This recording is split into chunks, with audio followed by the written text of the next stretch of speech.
ainda temos um papo muito interessante com o nosso convidado, que é estudioso de cultura digital, com 16 anos de experiência, professor nos cursos de pós-graduação e MBA da Miami Ed School, ESPN e da FIA, Gil Giardelli. Por favor, venha ao palco.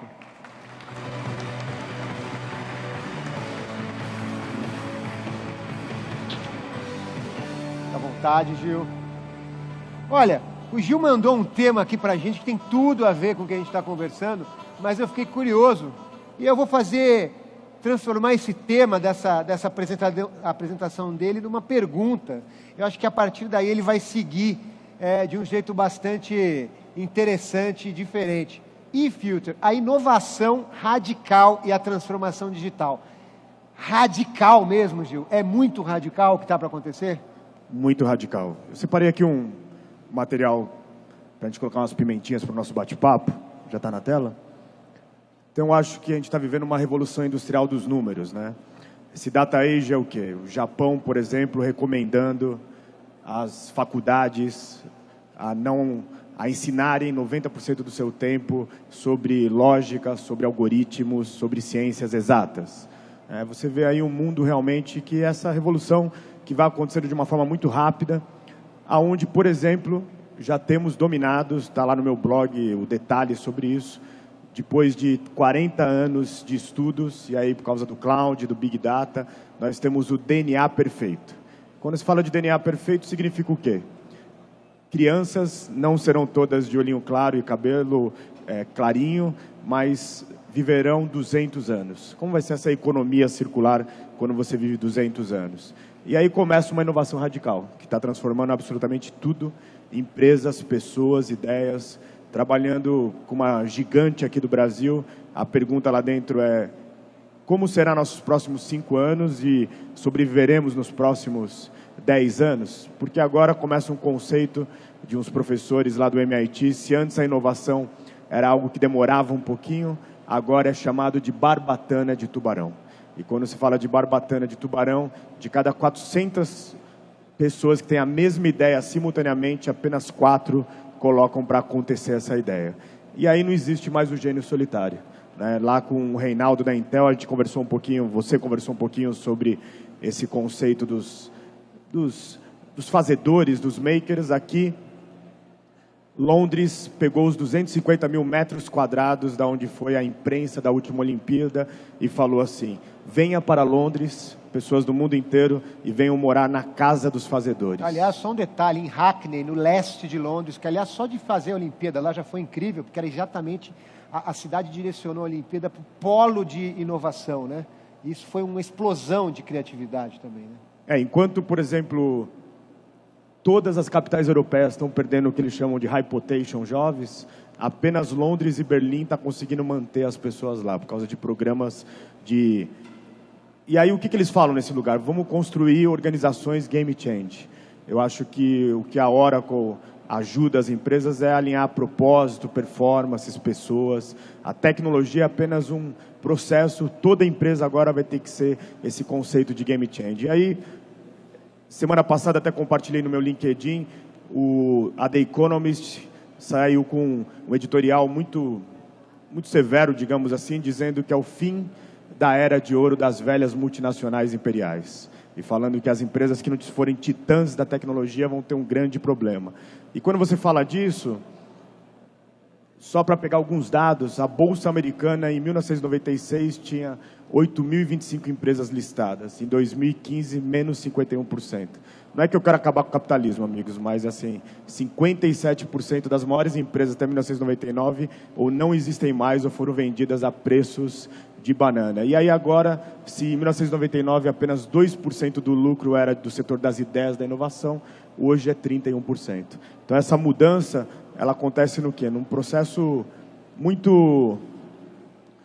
Pentágono, mais 162 empresas, inclusive a Oracle, criou um hub de inovação. É o Pentágono falando para o mundo assim: guerras não teremos tanta como antes, serão os lobos solitários, vamos chamar nossas grandes americanas, né? E vamos aqui fazer um hub de inovação. Então, o Brasil precisa abrir o olho nesse conceito dessa revolução industrial, porque agora a gente está falando de estratégias que são autoajustáveis, baseadas em Big Data, em algoritmo, em cloud. Então, aquela estratégia, a inteligência do mercado clássica, adaptativa, está ficando para trás. E por quê? Porque agora é os novos Beatles. As pessoas agora jogando, as pessoas agora se divertindo, as pessoas... que é a Copa do Mundo dos games, né? Então, marcas ali participando ativamente. Se antes a gente tinha um pessoal que queria ser os Rolling Stones, os Beatles, depois queria ser os grandes empreendedores, agora são os jogadores de games. A Disney, que é cliente da Oracle, né? Lançou 9 brinquedos, um deles é esse brinquedinho. Custa $120. Começou vendendo, primeiro dia, 40 milhões de unidades. Ou seja, a Disney e a Star Wars já tem o seu iPhone, né? $140. Isso por quê? Porque as pessoas querem se infantilizar. Porque, por outro lado, a Machine to Machine, que a Oracle foi uma das primeiras a falar nisso aqui no Brasil, 50 bilhões de máquinas conectadas. Aí é a internet das coisas pura, né? Então, assim, se a gente não estar preparado para destruir o que nós temos hoje, alguém vai fazer isso. Vamos ter que realmente mudar. Aqui é na minha cadeira de pesquisa no MIT. Isso daqui existe realmente, tem alguns robôs ali que você tem a impressão que são seres humanos. Porque agora a terceira onda da sociedade robotizada é a troca de executivos por Big Data. Não que a gente vai ficar desempregado, amigos, mas, né, todo mundo aqui, a grande maioria, vem o governador do Japão, depois da Segunda Guerra Mundial, um estatístico americano, ele fala: nós acreditamos em Deus, todos os outros devem trazer dados. Então, dados, quem não tiver dado... E aí isso é só o começo, né? Depois eu vou fazer um post bem bacana, o Deep Learning, que começou lá, né, essas redes neurais de algoritmos, começou na década de 50, agora está fazendo uma mudança radical na forma de ver o mundo. Só para citar, a Polícia Federal e a Receita Federal têm um laboratório de Deep Learning e Big Data para ajudar a gente a achar quem está no Lava Jato. E aí vem essa economia do compartilhar, né? Foi falado aqui pelo Shaw, Airbnb, 1 milhão de quartos sem ter empilhado nenhum tipo de tijolo. Hilton Intercontinental e Marriott, 700 mil quartos. Ou seja, digitalizou tudo. Netflix, que é nosso cliente, né, vai superar a audiência da TV em 2016. Mas aonde foi o salto? Quando em 2009 eles deram R$1 milhão. Lembre-se que estava numa crise enorme para quem criasse um algoritmo de tudo é recomendação. E aí, o presidente da Time Warner na época, quando viu o movimento da Netflix, disse assim: é um pouco como o exército albanês dominar o mundo. Aí o presidente da Netflix, na época era pequeno, mandou comprar 200 bonés do exército albanês. Usaram por um mês. Então, e aí vem uma outra cliente da Oracle, BMW, que falou assim: já que as pessoas não querem mais carros, vamos vender um cartão. Hoje você usa um Mini Cooper, amanhã você usa um X1. E aí, cada dia, em vez de você ter um único carro, você tem vários carros, não paga os impostos. Então, o sucesso das empresas está dependendo muito mais da inovação do que da eficiência de custo, né? E aí, acreditem, amigos, quem não tiver dados, quem não pensar, muito das tarefas realizadas por executivos serão robotizadas. Posso dar aqui uma... E por quê? Porque talvez o nosso próximo chefe ou funcionário vai usar saias ou calças de ferro. Então, isso já está acontecendo. E aí, como que a gente vai administrar tudo isso? E, para não falar que eu só disse sobre tecnologia, vou pegar um professor de Harvard, que ele disse que a gente não precisa de metamorfose, de revoluções, a gente precisa de metamorfoses. E no livro O Otimista Racional, ele diz: o século XXI é um tempo magnífico para estar vivo. Eu traduzi 300 inovações que estão acontecendo no mundo, está lá no meu blog, chama o Timeline da Inovação e da Ciência até 2030. Acreditem, vivemos tempos fantásticos. Poxa, olha... A gente tinha combinado de bater papo, só que ele falou tanta coisa, eu queria falar tantas perguntas. Segue, Gil, segue. Eu acabei minha parte. Segue, não, fala mais, Gil. Tem que perguntar. Não, me chamou muita atenção essa história que a gente já tinha conversado com o Reinaldo, dessa proliferação da cultura maker, misturado com essa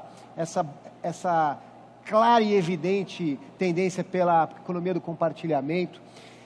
E você falou desse exemplo de Londres, né, que você praticamente incuba lá dentro daquele espaço gigantesco, todo mundo, todos os makers, todo mundo está querendo ter ideias novas.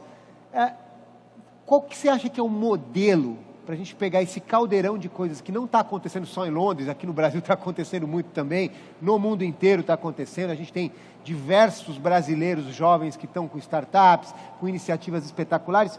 Qual seria o modelo para a gente? Não só de ação de governo, mas até de participação das grandes empresas, dos grandes players nesse modelo. Sábado, uns amigos médicos me convidaram para ir num hackathon de medicina, sábado à noite. E aí, como era um grande amigo, foi meu aluno lá na SPM, eu falei assim, pô, vou lá pela amizade, deve ter 10 gatos pingados. Tinham mais de 120 pessoas numa cobertura da Berrini.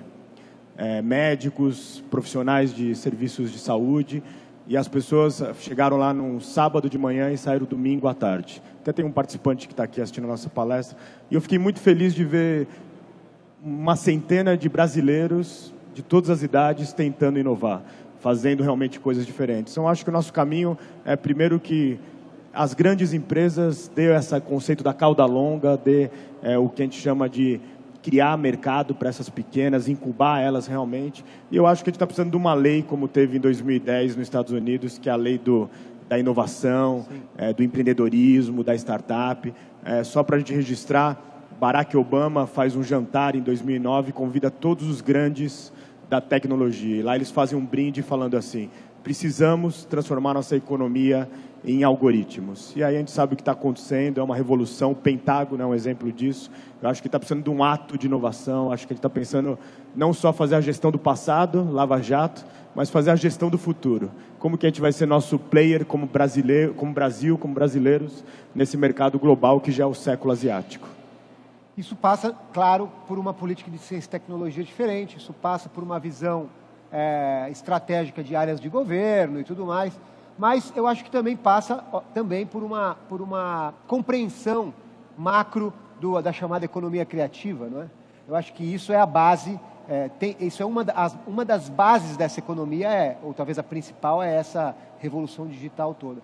Você acha que existe já essa compreensão, Gil, do que é isso, do que pode se transformar? Porque às vezes eu penso que existe muita distância entre, e por causa da burocracia principalmente, entre o fazedor, o inovador, o cara que está com uma empresa e o percurso terrível que ele tem que passar para oficializar a sua empresa, para conseguir. Eu acho que esse ecossistema pode ser muito rico, né, se tivessem facilitadas essas regras, não?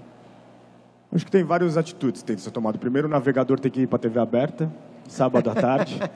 Acho que tem que ter mais eventos como esse, não só de nós executivos, mas na academia tem que ser falado. Eu acho que a academia tem que realmente dar as mãos para a iniciativa privada. Eu acho que tem uma hora montando um laboratório de algoritmo e Big Data e convidando aqui no Brasil outras empresas fazendo isso, pesquisadores, pessoas que usam. E do lado de lá, eu estava em Teresina, né, uma capital, digamos, pequena, e de repente eu encontro lá um grupo chamado Cajuína Startup. E aí, centenas de jovens falaram, não quero ser funcionário público, eu vou construir algo diferente para não ficar só aqui em Teresina, quero vender para o mundo inteiro. Eu acho que está na hora da gente sair desse momento está na hora da gente mostrar o nosso valor brasileiro, o valor bom, vender para o mundo, parar de só pensar aqui no doméstico. Está na hora de assumir protagonismo nesse sentido. Protagonismo. Eu acho que a academia tem um papel muito importante nisso. Eu estudo, no meu mestrado em filosofia, por exemplo, só para viajar um pouco aqui, uma das coisas que eu estudo é como que a filosofia não consegue mais explicar os novos movimentos políticos, como as coisas se inverteram, o mundo está tão rápido, está tão ágil, que a academia, que os grandes pensadores ainda não estão conseguindo ou registrar ou então influenciar no que está acontecendo. Talvez falte pesquisa sobre esse mundo do ponto de vista filosófico, do ponto de vista das instituições mais fundamentais da nossa sociedade, né? Eu acho que um caminho é esse. E outro caminho também é esse que você falou, que é a gente se assumir como protagonista, né? Eu acho que eu tenho viajado o mundo aí, representando o Brasil em algumas palestras, e o que eu acho importante é que você pode não gostar de Paulo Coelho, mas quando você chega no Vale do Silício, o livro dele está em destaque, no meio de uma prateleira, e estão todos os outros do lado dele, ele em destaque. Você pode não gostar de Romero Brito, não teria em casa, mas respeito muito o trabalho dele, porque ele tem, por exemplo, 10 instalações em Nova York. Você pode não gostar de Rubinho Barrichello, mas ele correu 21 anos na elite da sua categoria de esporte. E aí, além de serem brasileiros bem-sucedidos, o que eles são? Motivos de piada no Brasil. Então, acho que um pouco além de assumir, é a gente deixar de ser auditor da crítica. O Tom Viramos Jobim falava auditor isso, da né? crítica. É, O Brasil não é para principiantes em todos os sentidos.